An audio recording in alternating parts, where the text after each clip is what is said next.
It sounds like a great day. It was. And I'm glad to get the report. A little hot in here.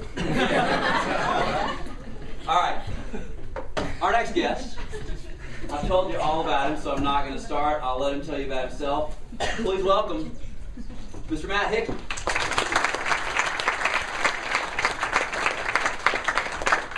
I'm going to sit. That's okay. As David said, my name is...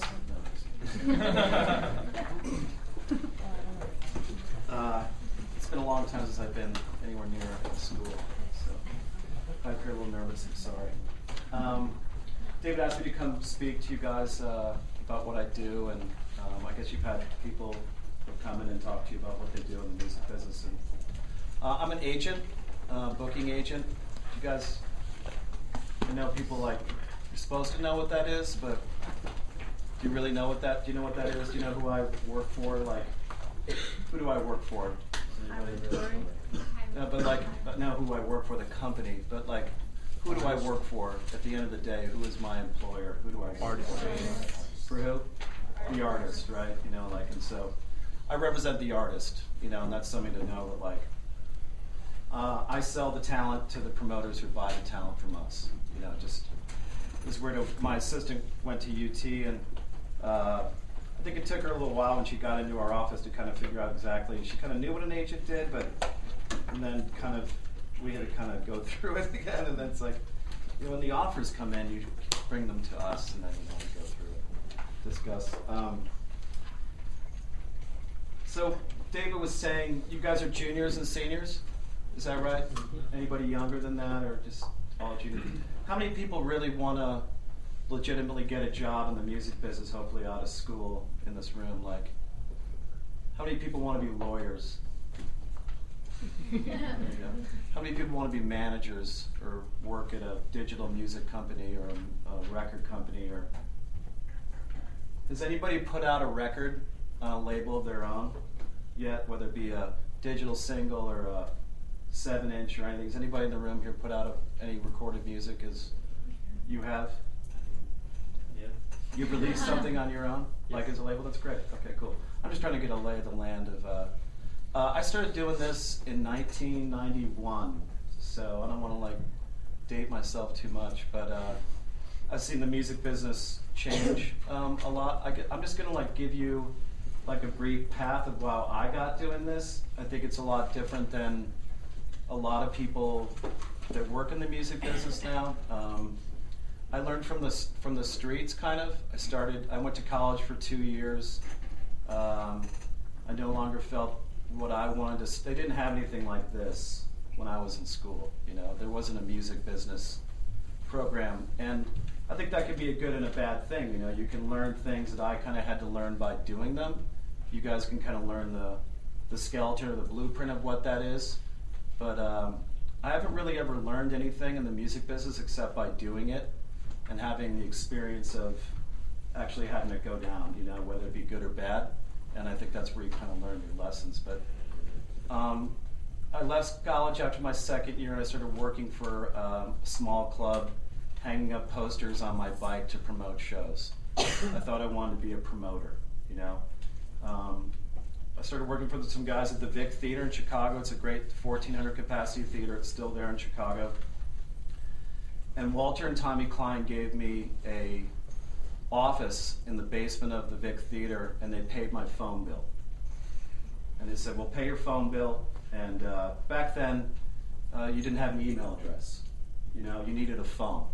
And if you weren't on your phone each morning, answering your phone, making phone calls, you didn't really exist in the music business. There wasn't just, "Hey, here's my email, I'll get to my emails when I want." You had to keep regular business hours and at least put up the front that you were trying to work as a legitimate person in the music business by being on your phone in the morning and being available to answer calls, you know. So those guys gave me my start and gave me an office and a phone, no salary, and said, "You can use our money to book shows at the theater, but when you hear the trucks pull up front, you know, get your ass up and grab a case and push it in the door too, you know, like you're going to learn from the start as you go." I booked Dave Matthews Band at the Vic Theater for $7, you know, back in the day when, you know, he would play for $7. $1,000, but those are far, far away.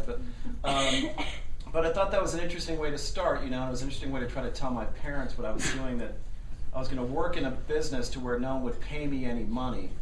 It wouldn't give me any money to work, and I was expected to kind of learn and form relationships with people as I went, and my relationships in turn would hopefully lead to jobs and money. And the Klein brothers said, if you make a little bit of money on the side doing other things, give us some money towards the expenses we're paying for you, But that was my entry into, there wasn't, and there still are very few of these things, and I'll get to this a little bit later, but entry-level positions in the music business, It's very hard to kind of find a way in these days, because the recorded side of the business, the management side, the agent side, it's all being consolidated. It's only getting smaller, it's not getting larger. There's less opportunities than there were, I just think you guys can pick up on that of what's happening just in music. And so I did the Klein Brothers thing for about a couple of years, and I went on the road, and I was a tour manager for a band signed to Capricorn Records called the Freddie Jones Band. They were a short-lived, sensation of one record, I think, that got a little bit of airplay. But I went around and I met everybody in America. I maintain that I learned more in that year of going on the road as a tour manager and met more people that I know today that I do business with than any other year of the almost 20 years I've been doing this, I saw all the venues, I met all the promoters, I learned how to work, I learned how to drink, I learned how to, hang, I learned how to shut my mouth, I learned how to, if I stopped talking, I would actually learn something, and that was a great, great experience. And if you guys are ever thinking about wanting to get a little crash course in touring and concert side of the business, a tour manager is a really interesting job, and it packs a lot into a small period of time. And if I just give you one piece of advice, don't drink so much when you go on the road, or don't drink at all, you would just turn into it's a story for another time. But I stopped being a tour manager after that year. There always has to be an end of the road. I said, that was it, and I went to go work for a band called Wilco out of Chicago, and I worked in their management company for their first record, AM, until their third kind of Wilco record, which is a record called Summer Teeth. And it was just me and their manager and the band, and we managed one other thing, but I got to be and work in the management group around a band and an artist, Jeff Tweedy, who I thought was really becoming somebody, and it was really a great experience to be around him. I worked there for a while, and I got a call from Bill Graham Presents, and they're opening up a venue in Denver called the Fillmore in Denver, a 3,600 capacity general mission rock club. And I went there as a project manager to manage the project of building the Fillmore Auditorium in Denver and working for their management company, a guy named Chuck Morris. I worked there for a year, which was the longest year of my life living in Denver. Nothing against Denver, just, And then I got a call to move to New York City, and I was the buyer at the Mercury Lounge and the Bowery Ballroom for 2.5 years. And that's the best job I ever had in rock and roll, Every band in the world plays in New York. Every band plays the Mercury Lounge and the Bowery Ballroom. It was an invaluable job, and it was a great time. And, I helped a band called The Strokes get their record deal, and was in New York at a really interesting time where New York music was kind of starting to click again. So that was cool. Then I got a call from Frank Riley, and he asked me to move to Sausalito, California. He was opening up a booking agency, High Road Touring, and that's where I work now. So that's been this is my really shitty Razor phone, excuse me. 1994's finest. Yeah. But, thanks, buddy.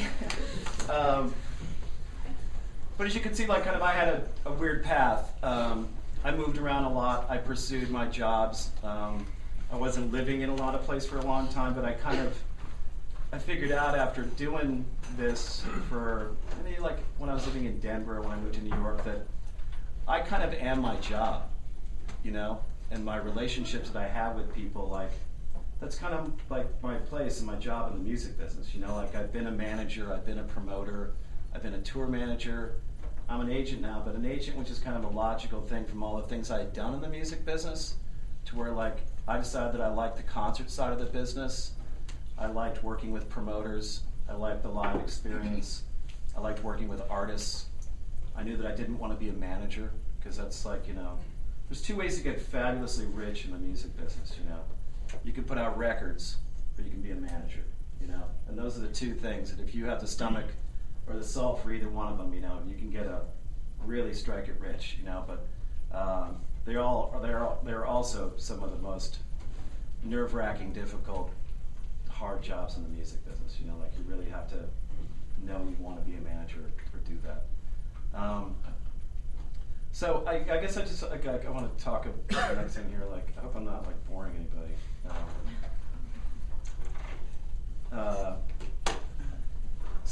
I'm an agent. I just give you a basic idea of what my day does. What I do. We have I think Highwood has 140 clients. I represent 40 clients on my own now. As I said, we represent the artist. We work with promoters. I work with people that own bars. I work with like the guys in the Georgia Theater or Valina or, Live Nation or AEG. And we know like no one's, I don't have a formula for doing it. I don't work with one kind of promoter with one kind of act. It's always whatever's right for the artist and the show. And some particular time, I think it's for what I do.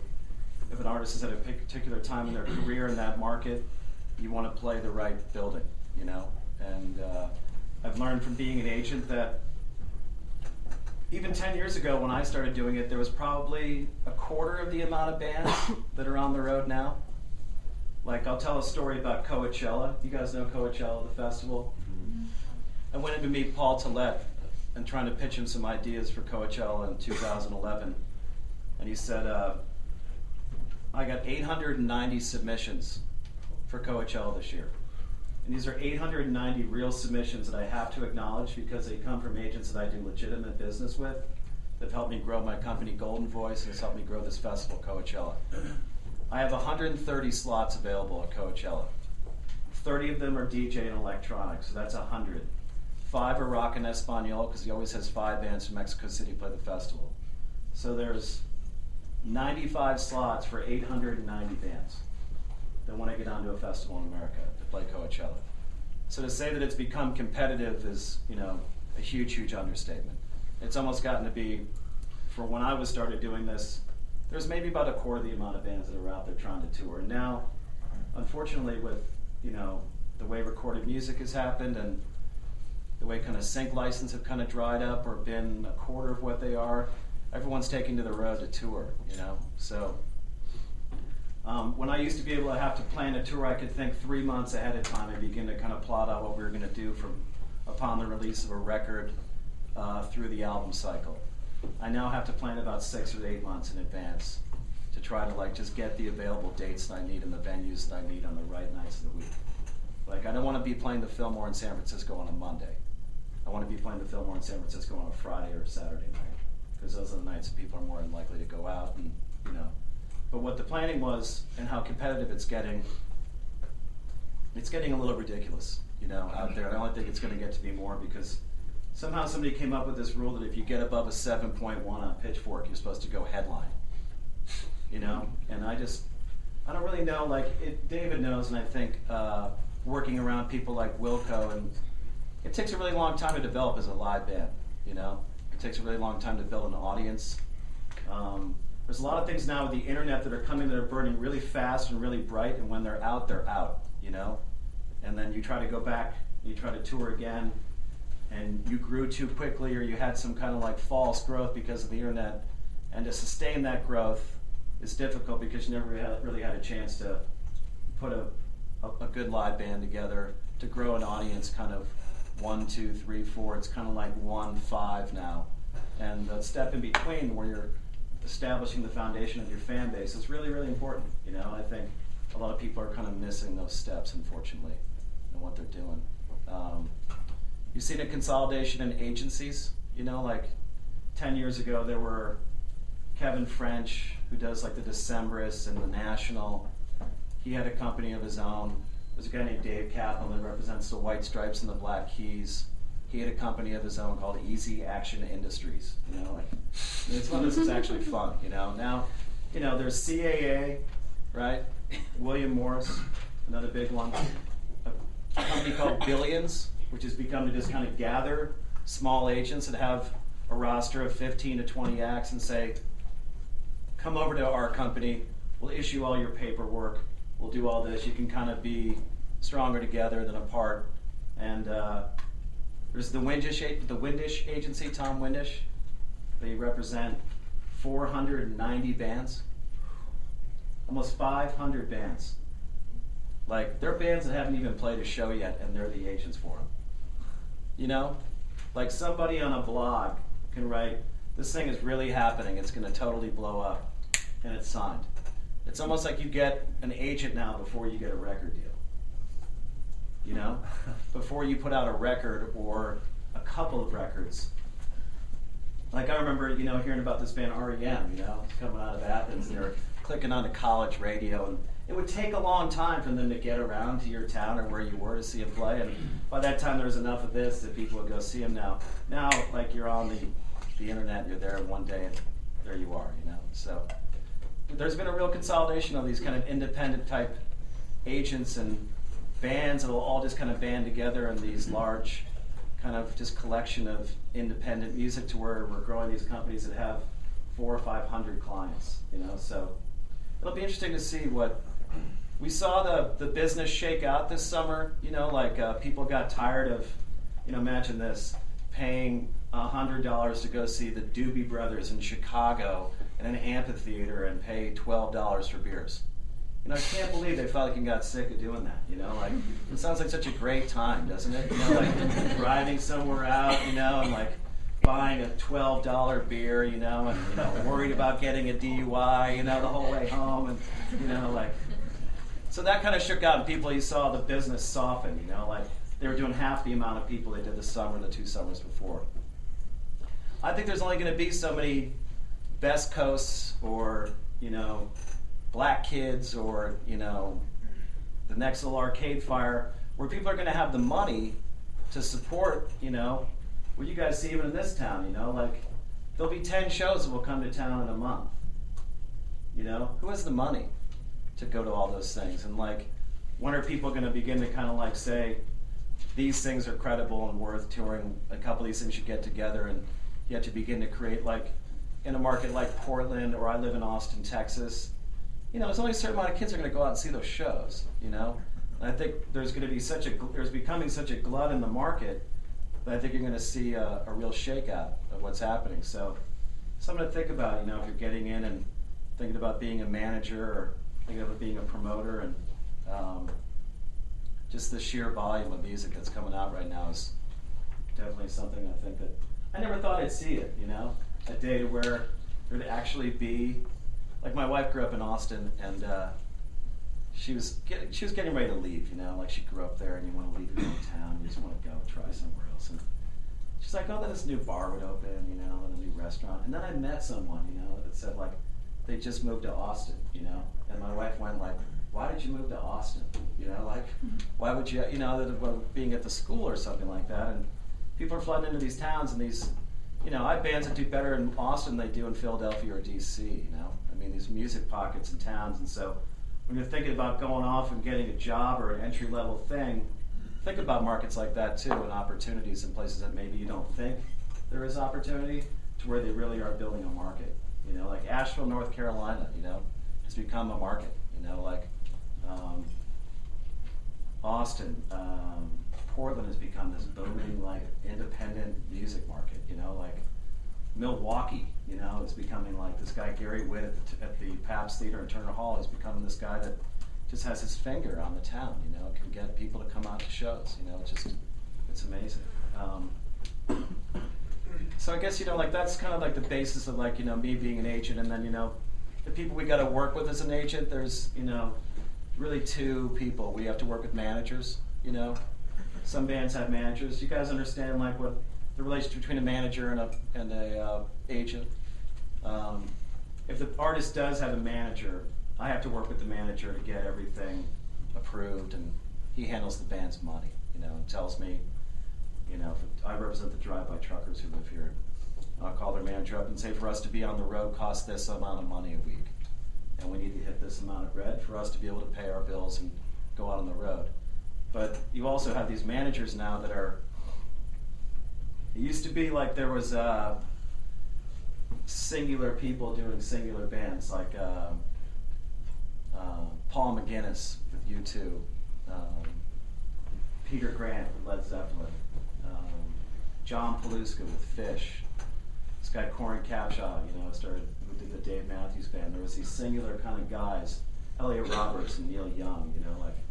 And now you're finding, just like all the agents have begun to consolidate into companies, managers are all joining into. There's very few, you know, if you're a manager and you have liabilities where maybe John Mayer or your big client isn't going to work for a year, you might go join Irving Azoff's company because they'll give you some money and, you know, will help sustain you.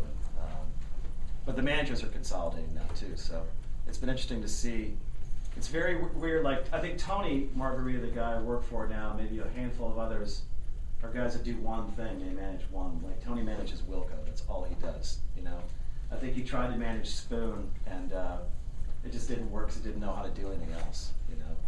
It's kind of an interesting, you know, relationship if you think about only being able to do one thing. Like, people always used to joke that Peter Buck could only play guitar in REM, you know. You know what I mean? You know, you put him in with another band, it doesn't work, but you're good at doing one thing. So I talked about that. Are you guys all like hip on what's going on with Live Nation and you know who the major promoter players are out there? You know, there's like two big ones. You know, there's Live Nation and / Ticket Bastard, which is, you know, incorporates House of Blues. You know, that's part of it now. And there's AEG, which is Philip Anschwitz. Yes, ma'am. Is you were talking about Paul Tillett earlier? How is Golden Voice associated with AEG? Is it under it or? I believe that AEG has a piece of Paul's company, which is Golden Voice, and Paul owns Coachella outright with his brother Perry.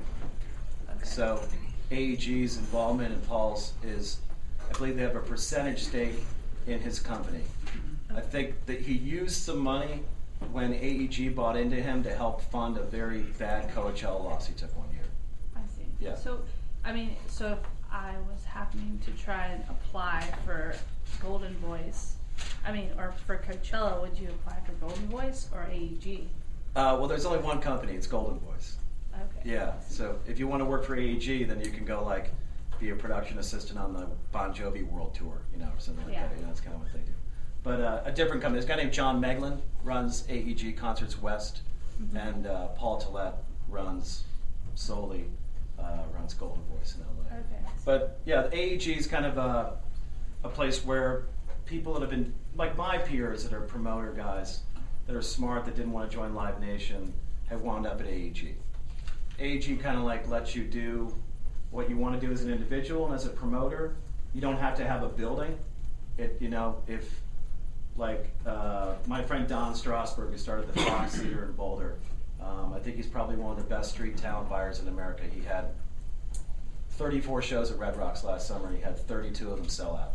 You know, he's a very, very, very good on the market, on the money promoter. Knows exactly what his market will do and what it won't do. And Don was working for Bill Graham and Live Nation and got into a situation with them where he was unhappy. And so he said, where do I go? And AEG contacted him and said, you could do whatever you want, Don. He started Rothbury, a festival. They lost millions and millions of dollars like twice in a row. But AEG is a company where a lot of people go and they say, just don't lose a lot of money and do what you want to do. And if you need a building in your town and you give us a reasonable amount of time, we'll help you come up with a building. So now they have the Ogden Theater in Denver. But that's Live Nation and AEG, the two big ones. And then there's a company in Austin called C3 Presents, which is, used to be kind of a small company, but it has 80 employees now. They do the Lollapalooza Festival. They do the ACL Festival, just happened in Austin. They produced Wanderlust Festival. They're going to redo and get the Langerado Festival going again in Florida. They're going to start that one up again. And they also produce, 600 to 700 shows in Texas and around secondary markets, and they do all the buying for all the Harrah's casinos, and they also just got this thing called the Cosmopolitan in Las Vegas, where on New Year's Eve this year, Jay-Z and Coldplay are going to play together, and you'll start seeing it on the television. They're really going to start doing it. What did you say the name of that was? The company? Yes. C3. Okay. Yeah, C3 Presents. It stands for Charles Attell, which is Stubbs Barbecue and kind of the first guy. A guy named Charlie Jones, who is the producer of the festivals. They also produced the inauguration in Grant Park for Barack Obama. They did that event. And Charlie Walker is the last C, so it's 3 C's. And Charlie used to be president of Live Nation Music in America. And he went over and joined his 2 friends. I love the quote that he said that was in the New York Times after the Lollapalooza. He goes, I think the dream of the music business is to kind of work for yourself and work with your friends, you know? And to be able to do that, you know, it's just like when he sees, you know, 95,000 people watching Lady Gaga in the park, and, you know, the other, you know, there's 55 watching Lady Gaga and 40,000 watching the Strokes, you know, standing up on the deck, and you're going like, I get to work with my friends and I get to do this, you know, like it's good, you know. But they also lost $2 million the first year, you know. So those are the basic kind of main promoters, I think. You know, like, do you guys know, like, the story of, like, kind of who Robert Sillerman is, and SFX and Clear Channel, and how Live Nation kind of got going? Does anybody know any of this? You know, like in the 70s and 80s, there were like individuals in each market, you know. Louis Messina was in Houston, he had a company called Pace. Bill Graham was in San Francisco, he had Bill Graham Presents. Brian Murphy was in LA, he had Avalon Attractions. Ron Delsner was in New York City, he had Delsner Slater Presents. Jack Boyle was in Washington, D.C., he had Cellar Door. So Robert Sillerman, do you guys know who Robert Sillerman is? You ever heard that name? He kind of runs the estate of Elvis Presley, does all that CK, whatever I think it's called, CK now. He runs all the Elvis, Priscilla Presley and him run the Elvis estate. But he went around and saw all these guys, and he noticed a weakness in their business. All of them had built or were in the process of building amphitheaters, those big places to sell more. You know what an amphitheater is, and you saw it this summer, is like, I don't care about the ticket money. They want the beer, they want the ancillary income. They want the ticket, they want the parking money, they want the beer. It's like the one guy says when you go to Walmart and you buy a $3 fish, right? But then you got to get the rocks, the bowl, the net, the food. And so your $3 fish ended up costing you, your 7-year-old, $22, you know, like that. So that's an amphitheater. You know, like they want the insides. You know what I mean? Like you come out there for the $10 lawn ticket, you know, and then all of a sudden you're, you know, they fleece you for $165 by the time you walk out of there. So, you know, that's kind of, but so these guys all, like, you know, with their big egos, said, you know, we need to find a place, and, you know, we could get more people to, you know, do Chicago and the Doobies, and, you know, like all these stars in the 70s were still needed, you know, Jimmy Buffett needs a place to play, you know, like, what are we going to do? So they build these amphitheaters, you know, and they're carrying huge debt. You know, huge debt on this piece of land, and they put all this money into it, and, you know, they've taken over some executive plaza somewhere and fucking delicately tucked next to the interstate, you know, they put up a fucking, a horrible, you know, a horrible amphitheater that no one wants to go to, you know what I mean? So Silverman's like, okay, all these guys need cash, you know, so I'm going to go around and I'm going to get Bill Graham. If I can get Bill Graham to sell his Bill Graham Presents to me. And Bill told him to, you know. And then 3 months later, Bill died with Stevie Ray Vaughan in the helicopter, pulling out of Alpine Valley. Together in the helicopter, they go down. So Alex and David, his sons, you know, the fucking rocket scientists that those guys are, you know, like, they get control of the company with 12 major partners of Bill Graham Presents. And they decided it'd be a really good idea if Bob and Peter Barsotti, who were doing all the business for the Grateful Dead west of the Mississippi, and then John Scher had all the business east of the Mississippi for the Grateful Dead in America. And they, you know, these guys are like in their late 40s. They like nothing better than to, you know, pay their house off, you know, like get all this cash. And so they get Bill Graham. He sells. And so Ron Delsner's next. Jack Boyle's next. So he rolls up all these promoters and all their buildings and all their amphitheaters and has this network of venues that he can go. He takes it, rolls it up, and sells it to SFX, Clear Channel Broadcasting, for 4 times what he paid for all their little things here, you know? And then Clear Channel Radio, there's this kind of weird synergy with Clear Channel, and some bands weren't being played on the radio, and they didn't want to play Clear Channel venues, and so that got to be, all right, let's separate the 2 companies, let's come up with Live Nation and Clear Channel Communications. So that's how we wound up at having Live Nation. And then Irving Azoff was smart enough to go around and go like, I manage the Eagles, Christina Aguilera, blah, blah, blah, you name an act. Like, I have all the acts. So I'm going to go to Live Nation and take all their venues, make the ticketing fees whatever I want for my clients, make money on every dollar that comes in there, and bring Ticketmaster in. And then they make this perfect kind of partnership because they both couldn't exist without each other, you know? That he knew they both needed each other to exist. So this is how we wound up with the Ticketmaster Live Nation, like kind of Wild West is what I'm calling it. It's like a reinvention of the rules in the music business. So I get a call 2 weeks ago from Michael Yerke, who was House of Blues president in the United States. And he's also kind of running the clubs and theater venues for Live Nation in America. And he said, I represent a band from England called the Kaiser Chiefs, who are coming over to America. Kaiser Chiefs are a big, big band all over the world. They're not very big in America. They carry this like 17-person crew. I mean, it is just criminal how much money these guys blow coming to America on like their crew and what they need. But they need cash to get over here, you know? And they say if you play 15 to 20 shows a year in our Live Nation owned and operated venues, your ticket fee on a $20 to $30 ticket goes from $8 to $3. If you come in and play over 20 shows in our owned and operated venues this year, I'll give you 100% of your merch. Take all the merchandise money out, and won't take my percentage. So like to me, when I got done with the call and I was talking to my boss, Frank Riley, I go, did that just happen what I thought happened? He's like, yeah, man, we can propose anything we want, you know?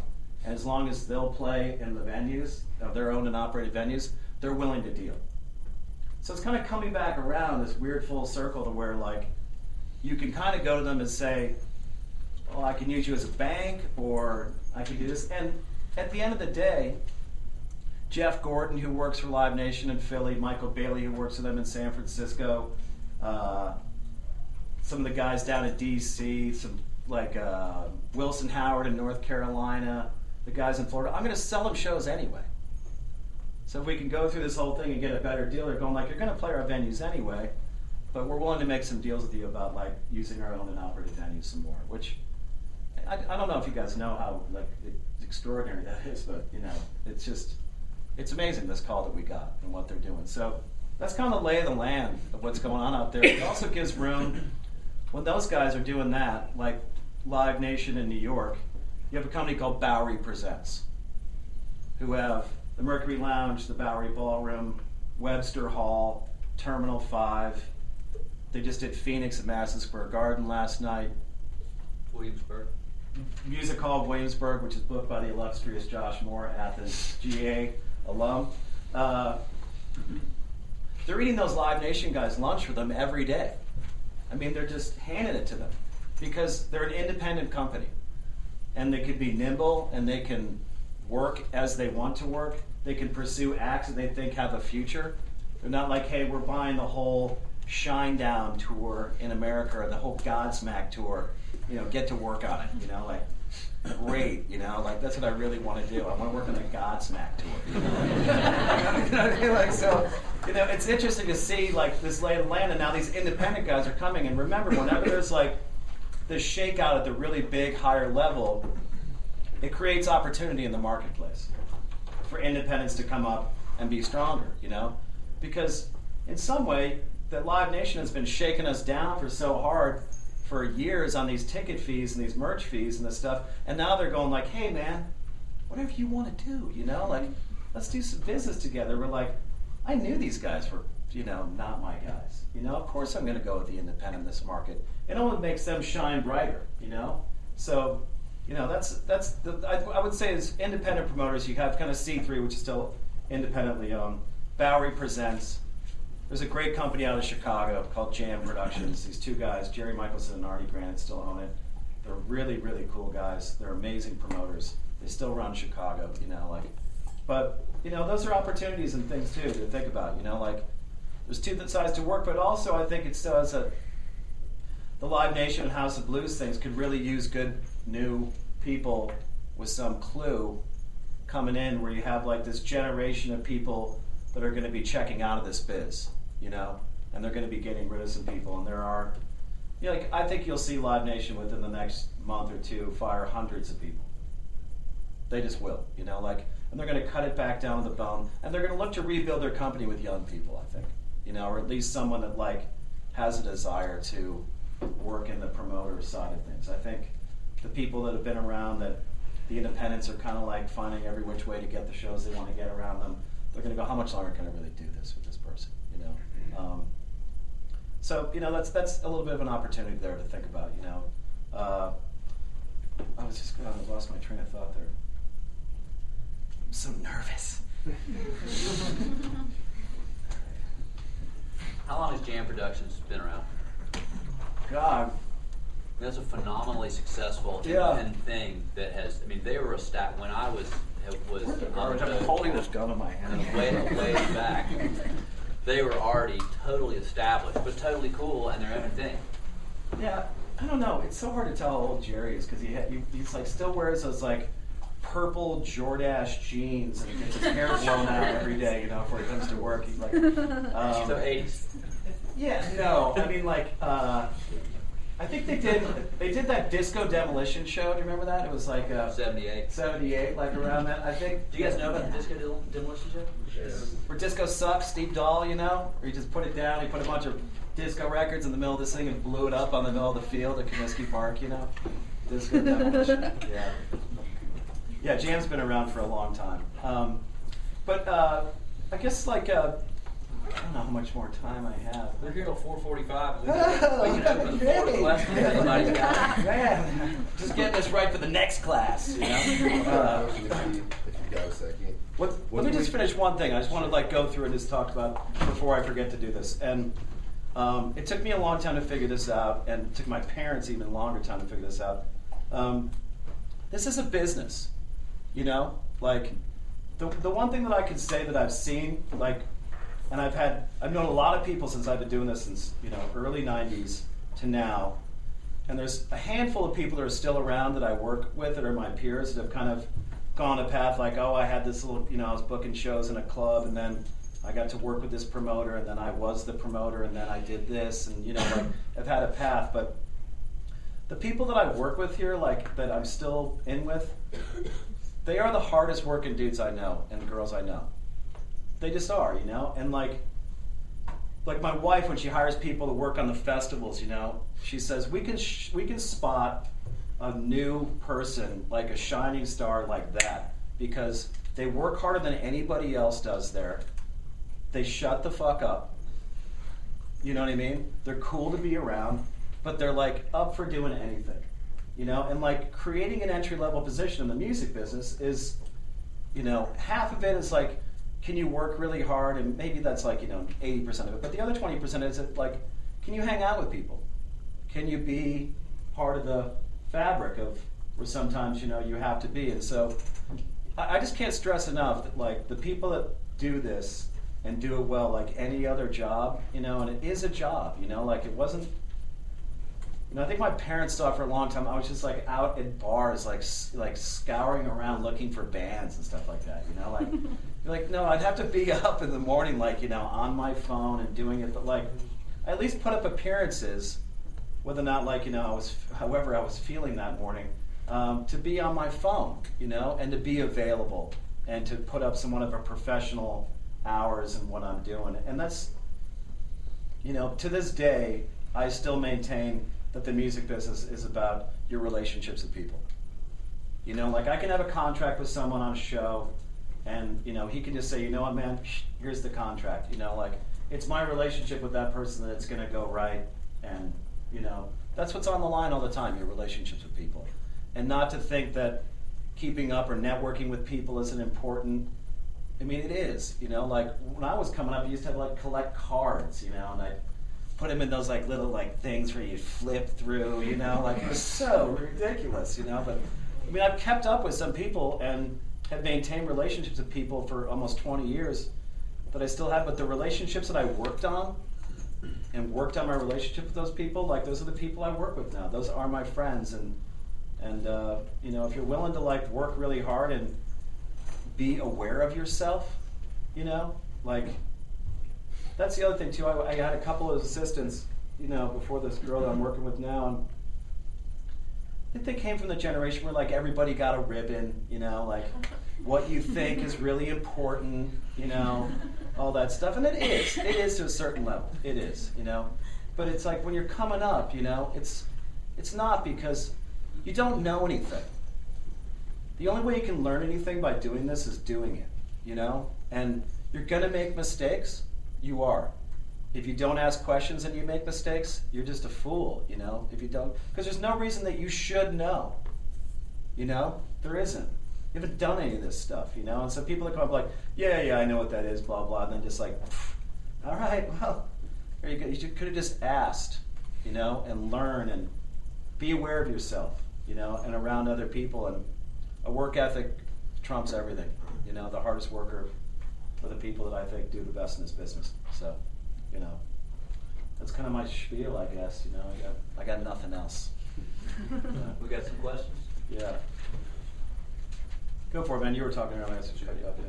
Going back to Live Nation and Ticketmaster, I just ordered a ticket there for $35 and got charged a $13 convenience charge. Yeah. But I mean, I'm not going to drive an hour and a half down to the Tabernacle to go get it at the door. Yeah. I can't really get it from the artist because they sell out like that. Yeah. Is there any other option? Like, what can we do to Get a friend that lives near the Tabernacle. Yeah, They'll get you a ticket, you know? That's about it. Yeah, I don't know. Yeah. Fair enough. You talked about you were touring with, what was the, I forgot the band's name. Oh, everybody remembers them, man. That would be Freddie Jones. Freddie Jones Band. They were signed to Capricorn, which was a great label for a while, run by a guy named Phil Walden, who was a guy from this area who managed Otis Redding when he was 21 years old.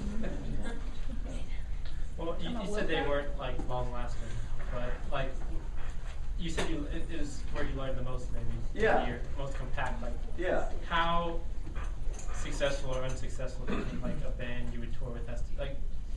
Did it help that they were kind of short-lived? Like it was a lot, like it was difficult, so you learned. They went on and played for years after I did. My time with them was short-lived. I think we were doing like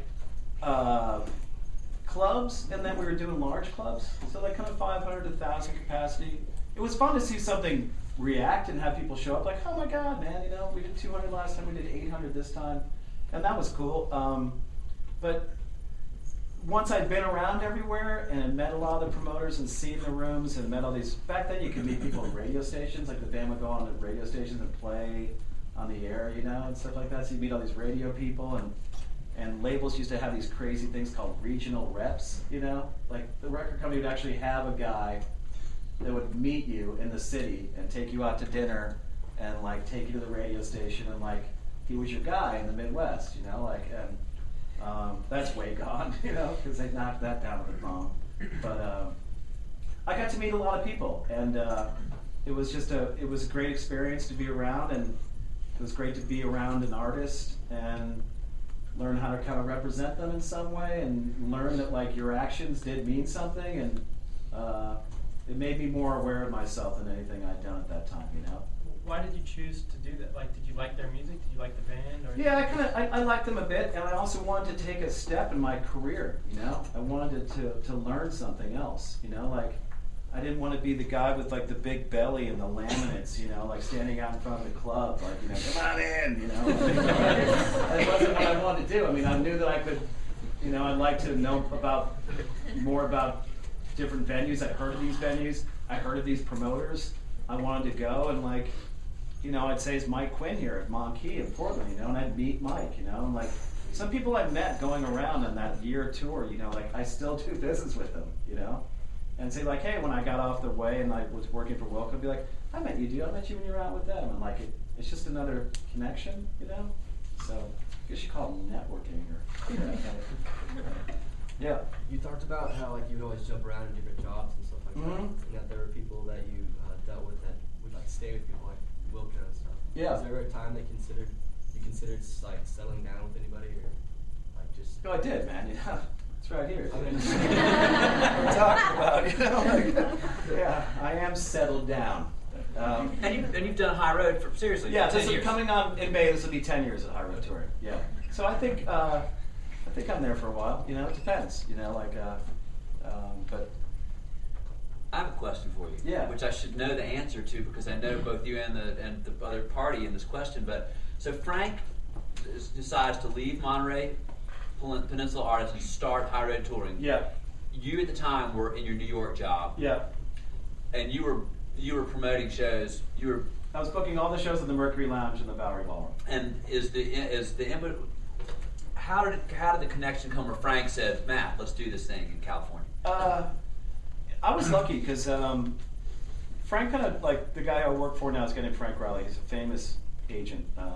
If you look up in our company, you see anybody like from Robert Plant to Patti Smith to Emmylou Harris to Wilco to Ween to like it just goes on and on with clients. You know, Sugar. You know, is Bob Mould's agent still. He kind of like when I was working for Tony Margheriti, who's Wilco's agent, and he kind of took a liking to me, you know, and so he got me my job in Denver with Bill Graham and Chuck, and then when I was in Denver, I just said, you know, this project is coming to an end, and I got to get to one of these big cities, you know, I have to get to either Los Angeles or to New York, and I didn't know why, you know, I just felt like I should live there for a year or two and just try to be there, and I felt like if I could survive the year or two there, and I would be better for it, and that was the age where I could do it. So he kind of helped me get my Bowery job, and then he said, you know, I'm going to be leaving Monterey, you know, and it was kind of like this, you know, like Boy You Cried Wolf kind of thing, you know. I was just like, okay, man, you know, like coming on 4 years now, you're leaving Monterey. So when I went and got my job, I told Michael Swear, you know, like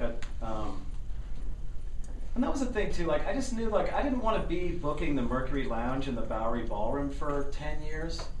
It was a job, and to answer your question and go back, you know, like I think certain things are like things that you learn along the path of your career, and I never really wanted to get stuck in some place of like being a tour manager or doing that, and I felt like once I kind of got what I could get out of this, like it was a step in my career.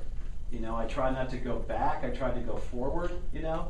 And so I ended up having to move around a lot, you know. Yeah, Frank, and I told Michael, you know, I took the Mercury and Bowery job, like, I'll work for you for about 2 or 3 years, but then I'm going to have to go, you know. Like, I just don't, hopefully I'll learn something else, and this will take me to another place in my career. And that's what's great about a city like New York, you know. You meet everyone, you know. If you can go out and, like, spend a summer interning in New York City working for a music company, and you go out and you get in with the right crew of people, man, you can meet everyone in the music business there. I mean, those who are left, you know, those few who are left in the music business there, like, it's a great place to work for an internship for a summer. And I've hooked people up with Bowery Presents for summer internships because I kind of helped Michael Swear and John Moore, you know, I gave John Moore my old job, you know, when I left. Right. So, yeah. But that's something to think about, too, if you're thinking about doing some summer work somewhere. New York City's a great place, so. That's the thing about Frank too, is that before Frank was at Monterey Peninsula, he was a Triad in Los Angeles. But before Triad in Los Angeles, he had his own company in New York, which is called Venture Booking. And in the early '80s, I mean, I don't know how they did it, but basically, Frank Riley and Pat Magnarella, and there's one other partner there too, wasn't there? Yeah, there was. I can't remember his name, but Frank ended up falling out with him. But those guys, Bob Sugarman. Yeah, Yeah. That's a different lecture altogether. Yeah. But screw your friends. No. Yeah.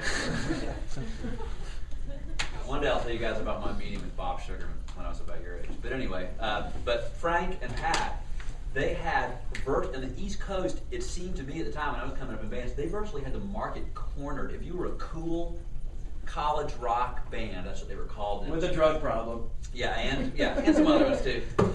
But it's like Frank built relationships. Okay, Frank still has Bob Mould. Frank booked Sugar when I was at Sugar. Frank booked Husker Du when he was at Venture. He had REM. He had 10,000 Maniacs. He had. It's like when you looked at who's the booking agent for the cool bands that are coming through Athens or Atlanta, you would realize just about every single one of them was booked by Frank Riley or Pat Magnarella from Venture Booking. And then those guys' company was maybe bought by Triad or something. They moved to Los Angeles. I mean, they built this thing ground up. And so I knew of Frank. And now Pat Magnarella manages Green Day. Really? You know? Yeah. And the Goo Goo Dolls and the Counting Crows. Those are his 3 clients. So he's done pretty good with Green Day, you know. But yeah. But they were good guys. Everybody, I mean, they drove a hard bargain, but you know, from their end towards the clubs. But at the end of the day, they were good guys. People liked them, and their little thing they did just.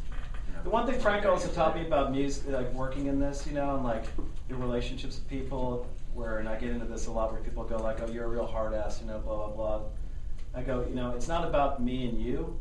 You know, it's about the artist and about the deal, about what we're doing right now. You know, and if you want to put it out on me, or I'm going to put it out on you as personal, like then you're getting away from what it is we're doing here, which is business. You know, and you know, it's not high school, so yeah. Yeah. How do you go about establishing relationships with all the talent buyers all over the country without actually physically meeting every single one of them? You know, you go on the road. You know, you have to. You know, like. I learned that from a manager I worked with probably about my second year of working in high road touring. He said, you know, you can send 100 emails and call these people and do whatever you want, but like your presence, you know, just being there can say more than you could ever say. You know, just by getting on a plane and going and meeting the guy in Boston and just going and getting in his car and driving around for an afternoon and seeing all the venues. And you know, I used to fly into like Boston, see the venues, and fly out that night. You know, have dinner with him and get a flight home. You know, like so. I have, you know, over the 10 years, I don't think there's anybody other than like a random festival dude. You know, that like I've met the guy from Smile Fest. You know, you know, or the Boone, North Carolina dude. You know, but most of the other people I've met, you know, South by Southwest is a good thing for that. A lot of them go to that. There's a couple of promoter conferences that are around, but I try to, you know, make an effort to get out and see these people, you know. You can tell so much about someone, too, you've been doing business with if you look at, when you see them, and you can say, why have I been having this problem with this person? Then you go and you hang out with them or you have lunch with them, you go, oh, okay. And you get, like, there's some stuff in their life that hasn't been going, or, you know, so you can't tell it on the phone by email. Even more anonymous, you know. There's a whole generation of kids that are coming up on the music business now. They will not talk on their phone. You know, it's all email or, you know, just text me, man. You know, like, I'm not going to text you the confirmation for the show, you know. Like, pick up the phone and call, you know. Like, it's okay, you know. Like, you're not in trouble, you know. Like, it's like, oh, we're doing work here together, yeah. Anybody else? Austin. You say you had 40 clients. Yeah. Does that mean you have 40 clients that you're actually booking shows for? Yeah, it's scaring the shit out of me just saying that. You know, at one time, I have certain clients who work all year long, like Robert Randolph and the Family Band. Robert will work all year.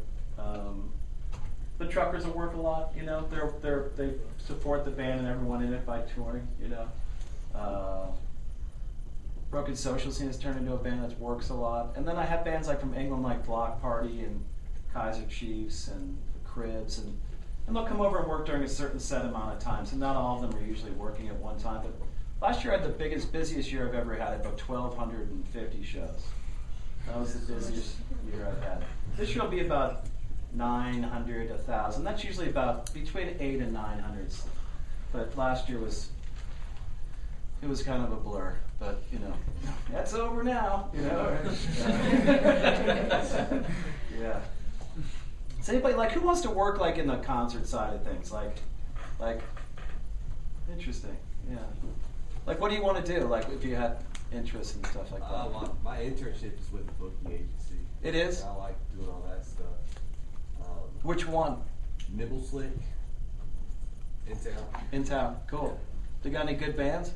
P Groove is their biggest. Oh, Perpetual Groove. Yes, sir. Yeah, they make a little bit of And money. I got a question about that. Like, yeah. what I've gathered is that like P Group is really the biggest act under that company. You gotta have one. Right, but then to me that seems like it's a little like you have to be a little weary of that situation because you never know when a band is going to lose their momentum.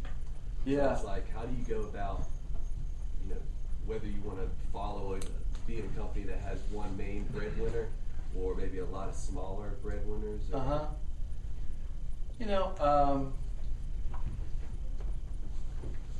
it's weird. There's a whole generation of people, like you talk about like the Wendy Agency or other companies that have these young people that are agents, like I didn't know enough doing this until I had been working on this for like 10 or 15 years to be an agent, like I didn't know enough people. I didn't have the relationships enough to really get something if I got a band of some substance together to like actually move the needle and move it forward, so I hope you're just on the path, to finding out what's next and, continuing to kind of work and maybe getting into a shop of people that have some more acts, if you are interested in like an agency thing, like trying to get in with a larger company and learn that a bit, but agent thing's a long road, but it's, it can be really cool and rewarding too, like if the tickets are selling, Unlike this fall, like, oh boy, yeah. Who else wants to be agents or that kind of stuff? Or like, do you book tours now? Well, I'm an agent assistant. There you That's what go. I'm doing. So really, I'm just like pretty much contracting the deal. Cool. It's one thing I did when I was starting out, like, and I want to do this, and if you're interested in concert things, I think it's good to do too, is sort it by state, and go Georgia. Like these are the three, and I'd go from the people that I have heard most about and go down, and I would keep that list, and I keep adding to it. It'd be like my phone sheet, So I'd go by like Illinois or Indiana, and I just begin to learn their names and stuff like that, and it really did kind of help me, Yeah. Is there another question I thought I saw? Yeah. Do you know much about like markets in maybe Europe or other nations and how like agents work there or like how it's different? Yeah, I do. It's different. It's easier. God, this guy's man. Breeze, man. I think I should move over there. What's different about this is like, and I should bring this up too about agents. There's two ways that agents book in America. You book either by territory or you book by artist. Like CAA or William Morris or Paradigm, which is a large agency, which used to be called Monterey Peninsula Artists. They'll say like one guy or girl has the Northeast. That's their territory. They book the entire roster through the Northeast, Or one guy has the Southeast, one guy has the Mid-Central, one guy has the Upper Midwest, the Pacific Northwest, and down to like San Francisco, and then LA, San Diego, Phoenix, Arizona, kind of New Mexico into Texas. They carve up the country into regions, and you just kind of, when Frank started High Road, he said, I don't need to have one guy just know how to book all the bands in Phoenix, So we book the artists everywhere. Like I'll book, Portland, Maine to Portland, Oregon, like we'll do all those. In Europe, when you deal with a promoter, you go to a specific promoter in a territory. So let's say you go to Germany and you want to do shows in Germany. There's 3 or 4 promoters you can sell to. You'll sell the dates to the one promoter in Germany, and he'll go out and book the shows, and then come back in and tell you what it is, and then you contract on it. So you go by territory and by promoter per territory. Does that make sense? Yeah. So it's kind of like you deal with one guy in Germany, you deal with one guy in Spain, and one guy in Italy, and one guy in the UK. So. But they're competing; they're not the same. No, there's different promoters for different acts, But like I think in Germany there's a Live Nation in Germany. There's this guy named Henning Togel. He's like this. I shouldn't laugh, but he's a little person, but he's like this powerhouse promoter in Germany. Man. Like he did the last U2 date there, Henning Togel. As Leo Kaki said, he's so small. I one time saw him recline on a stool. So that was great. But yeah, there's different promoters, and different acts. And it's a really, really like happening business over there. I mean, like people that can't get arrested in America to sell tickets inside if there wasn't for like people going to casinos to eat dinner and stuff, like have legitimate careers over there. You know what I mean? Like it's crazy. Like, but I think there's such a great network of venues and promoters over there that can play Solomon Burke, or Rest and Soul, but and can play Wilco, and can play Ween, and can also play Richard Hawley, or like all these cats. So yeah, there's a lot more music over there. But London is it's the size of Connecticut. The market, it's tiny, but there's so much media and so much music there. Like it is, yeah, it's a huge market. But the other cool place to think about ever going, if you want to see this crazy market, is go down to Mexico City.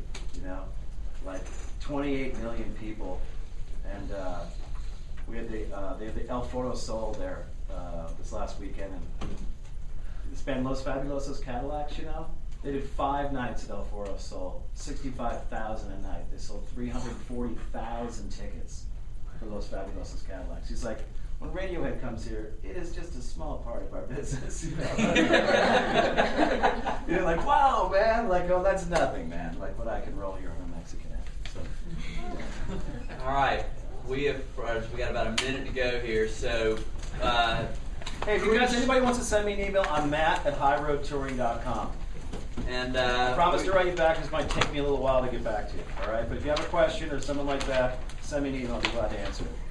We have a parting gift for Mr. Matt Hickey, and let's hear it for Matt. Thank you so